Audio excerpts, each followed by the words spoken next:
नमस्कार, जय हिंद, वंदे मातरम दोस्तों। स्वागत है आपके अपने यूट्यूब चैनल स्टडी पॉइंटर्स में।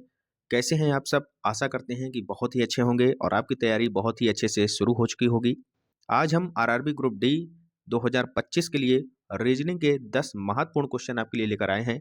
तो वीडियो को बहुत ही ध्यान से देखिएगा, बहुत ही अच्छे से हम इनको समझाने वाले हैं। आप लोग इन 10 क्वेश्चंस में से कितने क्वेश्चन सही करते हैं, इसका आंसर हमें कमेंट बॉक्स में ज़रूर बताइएगा। तो वीडियो को आप लोग सबसे पहले कर दीजिएगा लाइक और शेयर। चैनल से पहली बार जुड़े हैं तो चैनल को सब्सक्राइब कर लीजिएगा, बेल आइकन को प्रेस कर लीजिएगा, जिससे कि आने वाली वीडियो का नोटिफिकेशन आपको समय से मिल सके। तो चलिए शुरू करते हैं। तो पहला क्वेश्चन आपके सामने यहाँ पर आ चुका है। यहाँ पर पूछा गया है, दी गई संख्यात्मक समानता के आधार पर नीचे दिए गए विकल्पों में से सही उत्तर चुनें। ठीक है, तो नंबर एनालॉजी का ये क्वेश्चन है। जिस तरीके से 35 का संबंध 7 से है, उसी तरीके से 125 का संबंध हमें निकालना है। तो देखिए बच्चों, कैसे करेंगे। यहाँ पर बिल्कुल सिंपल है, कुछ भी नहीं करना है। 35 से 7 आपको बनाना है। तो कैसे बनेगा? यदि हम 35 में 5 का भाग दे दें, यानी कि 5 का डिवाइड कर दें, तो देखिएगा कितनी बार जाएगा। 5 सत्ते 35, 7 आ गया। इसी तरीके से अब यही फार्मूला यहाँ अप्लाई करिएगा। 125 में 5 से भाग दे दीजिएगा, तो 5 का जब भाग देंगे तो कितना आ जाएगा। 5 दूनी 10 और 5 25, यानी कि 25 हमारा यहाँ पर आ जाएगा और यही हमारा राइट आंसर हो जाएगा, ऑप्शन नंबर सी। क्लियर है सभी को? बहुत ही सिंपल क्वेश्चन है। 2018 में ये आपका क्वेश्चन पूछा गया था। आगे चलते हैं, नेक्स्ट क्वेश्चन देखिएगा।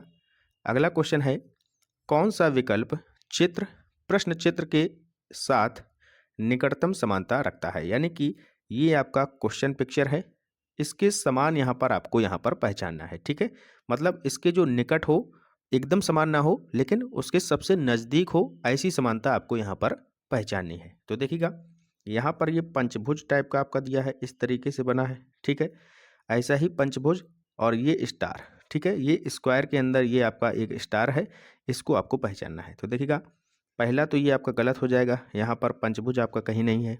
दूसरा देखिएगा, यहाँ पर पंचभुज भी दिया है। ठीक है, और ये आपका यहाँ पर स्टार भी दिया है। ठीक है, तो ये आपका यहाँ पर आंसर हो सकता है। आगे भी देख लेते हैं क्या होगा। ये देखिएगा, बिल्कुल यहाँ पर सटा के दे दीजिएगा है पंचभुज। ठीक है, ये एकदम सटा हुआ यहाँ पर नहीं है ऑप्शन में। देखिएगा, पहले में क्वेश्चन में आपका नहीं है ना, तो ये आपका नहीं होगा।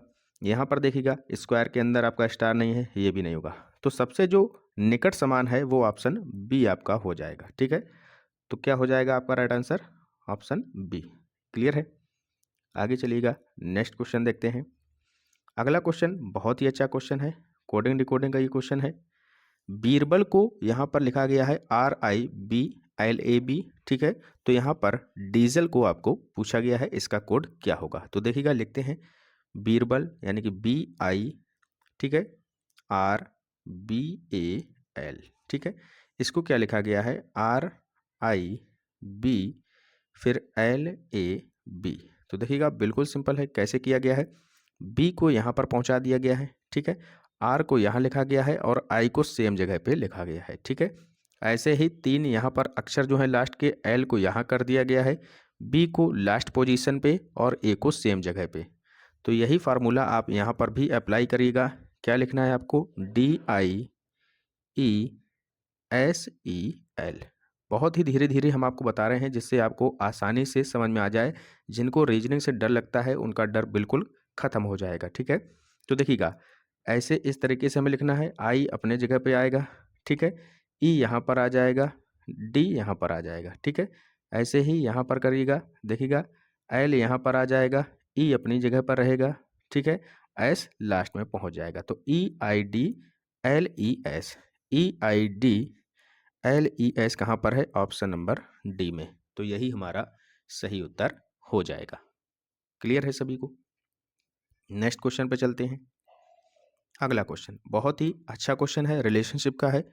यदि सी के पुत्र एफ और जेड हैं तथा जेड का विवाह वी से हुआ है, तो वी का एफ से क्या संबंध होगा? तो देखिएगा, सी के पुत्र एफ और जेड हैं। सी को यहाँ पर हम ऊपर लिखेंगे। कैसे? सी के कौन कौन से 2 पुत्र हैं? यहाँ पर इसको नीचे कर दिया। सी के पुत्र हैं एफ और जेड। ठीक है, ये दोनों क्या हैं भैया? मेल हैं। ठीक है, पुत्र हैं यानी कि मेल हो गए। ठीक है, आगे पढ़िएगा, जेड का विवाह वी से हुआ है, यानी कि ये जो जेड है इसका विवाह हुआ है किससे? वी से, ठीक है। तो वी से विवाह हुआ है यानी कि ये क्या है भैया? फीमेल है। और ये हो गए आपके दोनों पति पत्नी, ठीक है, जेड और वी। जेड हो गया पति, वी हो गई पत्नी। समझ में आ रहा है? तो पूछा गया है कि वी का एफ से क्या संबंध है, यानी कि ये जो पत्नी है वी जो है, लेडीज जो है, इसका एफ से क्या संबंध है? तो देखिएगा जेड का ये यदि भाई है, एफ जेड का यहाँ पर भाई है, तो वी क्या हो जाएगी? इसकी भाभी हो जाएगी। किसकी? एफ की। एफ की क्या हो जाएगी? भाभी। समझ में आ रहा है? तो वी का संबंध पूछा गया है, एफ से क्या होगा? तो भाभी का संबंध हो जाएगा, ठीक है। समझ में आ रहा है? यहीं पर अगर कह दे कि एफ का वी से संबंध, तो क्या हो जाएगा? देवर का संबंध। तो वी का संबंध यहाँ पर पूछा गया है, तो ये क्या होगी? एफ की भाभी होगी, ठीक है।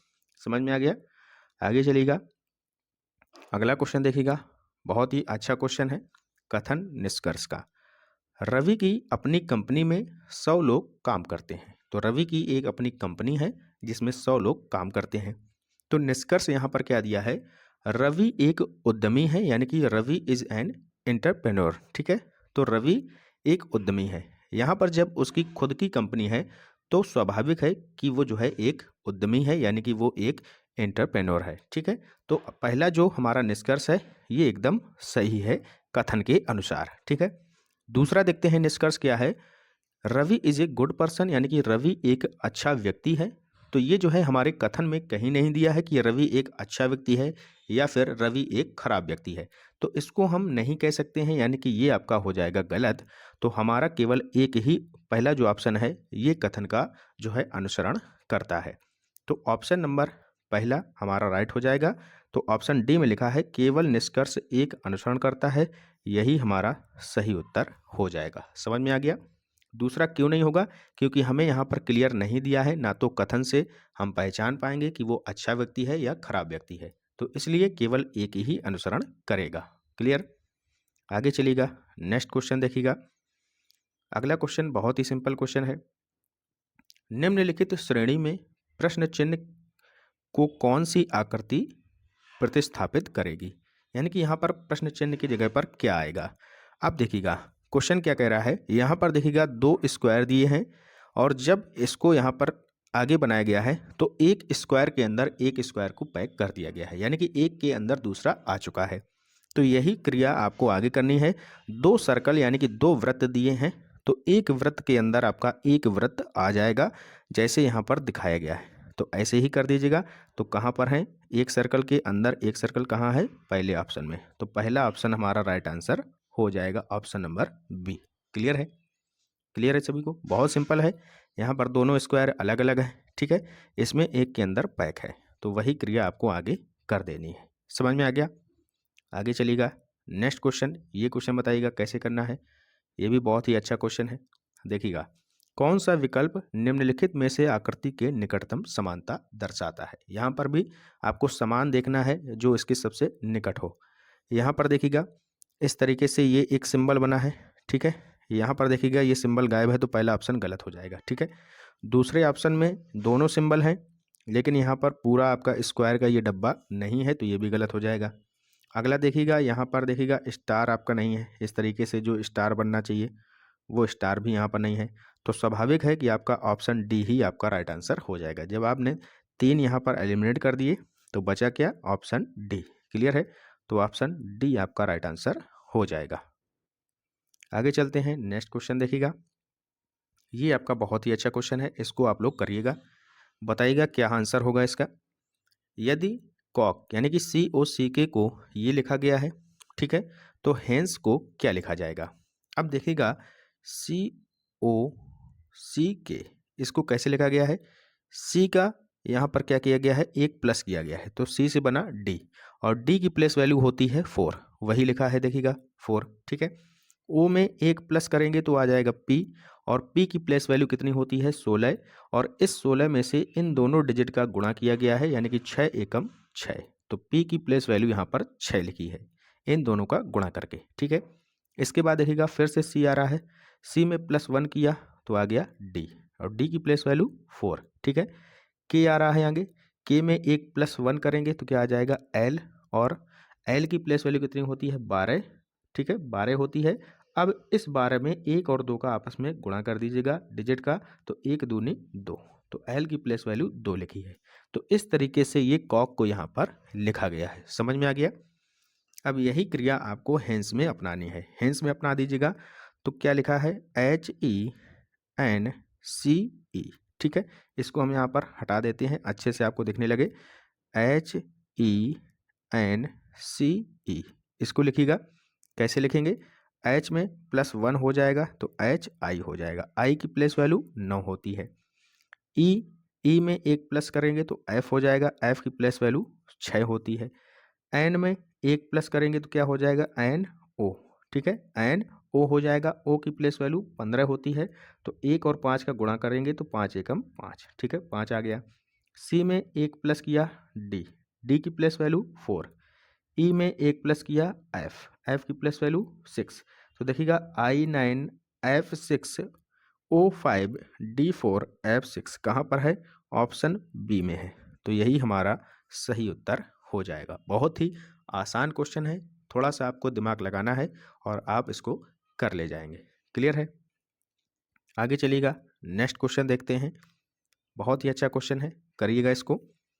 राम श्याम से कहता है मैं समय पर पहुंचने के लिए फ्लाइट पकड़ लूँगा। यानी कि राम को कहीं जाना है तो वो श्याम से कह रहा है कि मैं समय पर पहुंचने के लिए फ़्लाइट पकड़ लूँगा। यानी कि उसको जल्दी है, जल्दी कहीं पर उसको पहुंचना है अपने गंतव्य तक, तो इसलिए वो फ्लाइट का सहारा लेगा, ठीक है।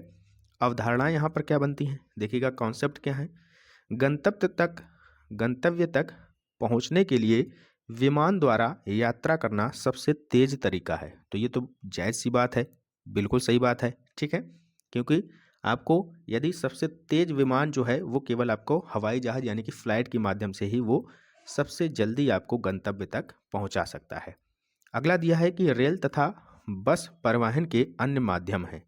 तो ये माध्यम तो हैं, लेकिन पता नहीं राम जा कहाँ रहा है। कहीं वो मान लीजिएगा कि विदेश जा रहा है, तो वो रेल और बस से तो जाएगा नहीं, ठीक है। तो ये चीज़ हमें श्योर नहीं है, माध्यम है, लेकिन यहाँ पर इस जो आपका ये यहाँ पर सेंटेंस दिया है इससे हमें ये कन्फर्म नहीं हो रहा है, तो ये हमारा हो जाएगा गलत और पहला ही जो अवधारणा है, कॉन्सेप्ट है, वो हमारा सही हो जाएगा, ठीक है। तो केवल अवधारणा एक यहाँ पर अंतर्निहित है, ठीक है, किसमें? ये जो आपका सेंटेंस दिया है। समझ में आ गया? आगे चलिएगा, अगला क्वेश्चन। अब से 10 वर्ष बाद बहनों की कुल आयु ज्ञात करें। यानी कि वर्तमान से 10 वर्ष बाद जो बहनें हैं उनकी कुल आयु आपको ज्ञात करनी है।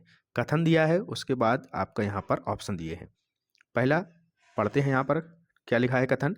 नीना की वर्तमान आयु 10 वर्ष है, ठीक है।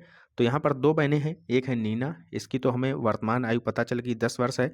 अगर 10 वर्ष बाद इसकी आयु हम निकालेंगे तो कितनी हो जाएगी? 20 वर्ष, ठीक है। अगला है दूसरा, नीना की जो बहन है उसकी आयु नीना की आयु का 5वां भाग है। यानी कि नीना की वर्तमान आयु अगर 10 वर्ष है तो इसका 5वां भाग कितना हो जाएगा? 2 वर्ष, ठीक है। तो 10 वर्ष बाद इसकी कितनी हो जाएगी? +10 कर दीजिएगा, इसकी कितनी हो जाएगी? 12 वर्ष, ठीक है। तो यानी कि यदि हमें यहाँ पर पूछा क्या है, 10 वर्ष बाद बहनों की कुल आयु बताइएगा, तो बहनों की कुल आयु तभी हम ज्ञात कर सकते हैं जब इन दोनों कथनों को हम मिला दें, ठीक है। तो यहाँ पर क्या हो जाएगा, कथन 1 और 2 एक साथ पर्याप्त हैं। अगर केवल एक कथन हम लेंगे तो दोनों बहनों की कुल आयु हम ज्ञात नहीं कर पाएंगे, ठीक है। तो इसलिए हमें दोनों कथनों की आवश्यकता यहाँ पर पड़ने वाली है। समझ में आ गया? तो ऑप्शन बी यहाँ पर आपका करेक्ट आंसर हो जाएगा। क्लियर है सभी को? तो ये था आज का हमारा इम्पॉर्टेंट लेक्चर। इन 10 क्वेश्चंस में से आपने कितने सही किए ये ज़रूर हमें बताइएगा और हमारे टेलीग्राम चैनल को आप लोग ज़रूर ज्वाइन कर लीजिएगा। यहाँ पर आपको हम सारी PDF free of cost provide करा देते हैं, ठीक है। चैनल से पहली बार जुड़े हैं तो चैनल को सब्सक्राइब करके ज़रूर जाइएगा, क्योंकि ऐसे ही अच्छे अच्छे लेक्चर हम आपके लिए लेकर आते रहते हैं। तो वीडियो को यहीं करते हैं समाप्त, मिलते हैं नेक्स्ट लेक्चर में। तब तक के लिए goodbye, have a nice day, जय हिंद, जय भारत।